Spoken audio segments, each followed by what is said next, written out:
எந்த ஃப்ளோரியா? 4வது மாடி.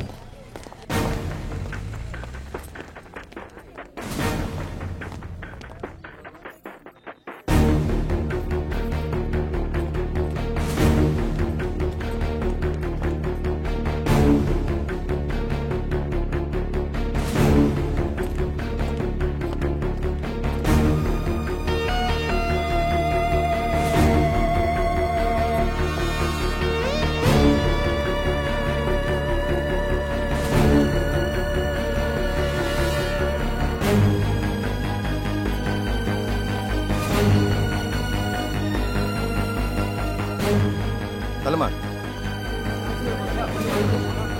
என்ன கூட்டம் போ சொல்லியா? ஓ கிளியர் பண்ண. எங்க டெட் பாடி? அங்க. தள்ளி நில்லு. ஓ வேற வேலை நிக்க சொல்லியா? பின்னால வா. இந்த பக்கம் வா. வணக்கம் ஐயா. நீதான் வாட்ச்மேனா? ஆமா ஐயா. எங்க டெட் பாடி? ஐயா என்ன சொல்றீங்க? கதிர் கொலை பண்ண நந்தினியோட டெட் பாடி எங்க கிடக்கு? Excuse me. யாருமா நீ? நான் தான் நந்தினி. சார் என்னம்மா சொல்ற? ஆமா சார், நான் தான் நந்தினி. உன்னைய கொலை பண்ணதா சொல்லி தானமா ஸ்டேஷன் வந்து சரண்டரானா? சார் என்ன சார் குழப்பறீங்க? ஓ நானா குழப்புறேன்? அங்க பாருங்க.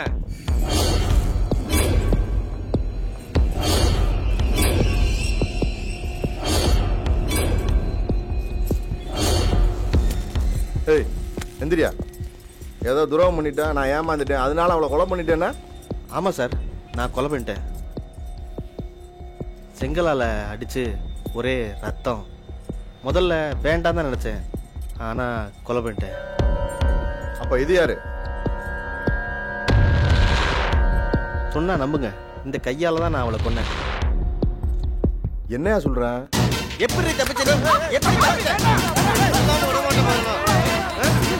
உன்னை பார்க்காத வரைக்கும் நிம்மதியா இருந்தேன். தெரிஞ்சு வந்து முன்ன நல்லவன் நினைச்சு ஏமாந்த மாதிரி தப்பிச்சா? கொஞ்சம் வழி விடுங்க சார். அவர் விடுங்க சார். சொல்லாம விட மாட்டேன். அவர் விடுங்க. உன்னை மாதிரி பொம்பளை எல்லாம் உயிரோடவே இருக்க கூடாது. விடுங்க சார். அவர் வாயா டாக்டர், நீ தான் அவளை காப்பாத்துனியா? அவர் விடுங்க சார். யோ யாரே நீ? I am his doctor. He is a patient, you know. Don't treat him like a criminal. கொஞ்சம் பொறுமையா நடந்துக்கங்க. கதிர், are you all right? Sorry doctor, நான் உங்களை அடிச்சிருக்க கூடாது. யார் மேலேயோ இருக்க கோபத்தை உங்க மேல காட்டிட்டேன். அதனால என்னப்பா, leave it. இது என்ன புதுசா? எத்தனை தடவை நீ நடிச்சிருப்ப. Please remove the handcuff. யோ ரிமூவ் பண்ணியா. ஊசி போட போறீங்களா டாக்டர்? ஆமா.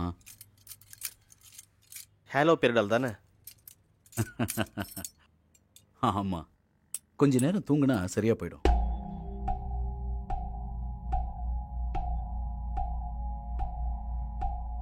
தூங்கி ரொம்ப நாளாச்சு டாக்டர். இனிமேயாவது தூங்கணும். எல்லாம் சரியாயிடும், கவலைப்படாத. கவலைப்படாம இருக்கணும்னா ஒன்று குடிச்சுக்கிட்டே இருக்கணும், இல்லை குழந்தையா இருக்கணும். குடிக்கிறதால எப்படிப்பா பிரச்சனை தீரும்? குடிச்சுக்கிட்டே இருந்தால் எந்த பிரச்சனையும் தீராது. குறைஞ்சபட்சம் அந்த பிரச்சனையை நம்ம மறக்கலாம் இல்லையா டாக்டர்? எனக்கு எங்கள் அம்மானா உயிர் டாக்டர், ரொம்ப பிடிக்கும் எனக்கு. எல்லாருக்குமே உயிரினா பிடிக்கும். கொடிது கொடிது வறுமை கொடிது, அதனினும் கொடிது இளமையில் வறுமை, அதனினும் கொடிது ஆக்கொன்னா கொடுநோய், அதனினும் கொடிது அன்பிலா பெண்டிர், அதனினும் கொடிது அவர் கையால் இன்புற உண்பதுவே. சொன்னது ஔவையாருங்கிற ஒரு பொம்பளை 1000 வருஷத்துக்கு முன்னாடி. இப்ப சொன்னா உதைக்க வருவாங்க நம்மள. அன்னைக்கு ராத்திரி பூரா பாட்டி அழுதுகிட்டே இருந்தா. உங்களுக்கு ஒன்று தெரியுமா டாக்டர்? நம்ம செருப்பு தொலைஞ்சு போனா தான் அடுத்தவங்க காலையெல்லாம் நம்ம பார்க்க ஆரம்பிக்கிறோம்.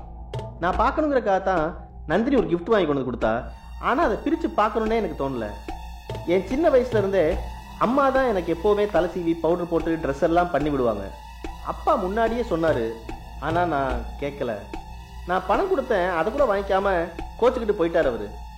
கோவக்கார நக்சலைட்களை பத்தி அருந்ததிராய் ஒன்று சொல்லியிருந்தாங்க, படிச்சீங்களா நீங்க? அந்த நக்சலைட்லாம் யாருன்னா கையில ஆயுதம் வச்சிருக்கிற காந்தின்னு சொல்லியிருந்தாங்க. அப்படி சொல்றதுக்கும் ஒரு தைரியம் வேணும். நான் வேண்டாம் தான் இருந்தேன். நந்தினி தான் இந்த வீட்டில் கண்ணாடி வாங்கி கொண்டு வந்து மாட்டினான். அப்பா ரொம்ப பாவம் டாக்டர், அவருக்கு எதுவுமே தெரியாது. அவரையும் ஒரு தடவை வர சொல்லணும். இப்போ வருவார் டாக்டர்? யாருக்குமே நம்பிக்கை இல்லையாப்பா? நம்பணும். இயேசு வருவார் 2000 வருஷமா நம்பிக்கிட்டு இருக்கோம். ஜீசஸ் நெவர் ஃபெயில்ஸ் இல்லையா? உங்களுக்கு ஒண்ணு தெரியுமா? இமயமலை உருகிக்கிட்டே இருக்கான். அப்படி உருகி தண்ணியா ஊத்துனா முதல்ல இந்தியா அழியுமா அல்லது சீனா அழியுமா டாக்டர்? தெரியலையேப்பா. நல்ல குடிகாரங்கிறவன் யார் தெரியுமா? சைட் டிஷ்ஷே இல்லாம சரக்கடிக்கிறவன் தான் நல்ல குடிகாரன். குடிகாரங்களுக்கு எப்பவுமே ஒரு நல்ல குணம் உண்டு. யோசிக்கிறத எல்லாத்தையுமே பேசணும்னா இன்னைக்கு ஒரு நாள் பத்தாது. வா போய் படுக்கலாம். வாப்பா.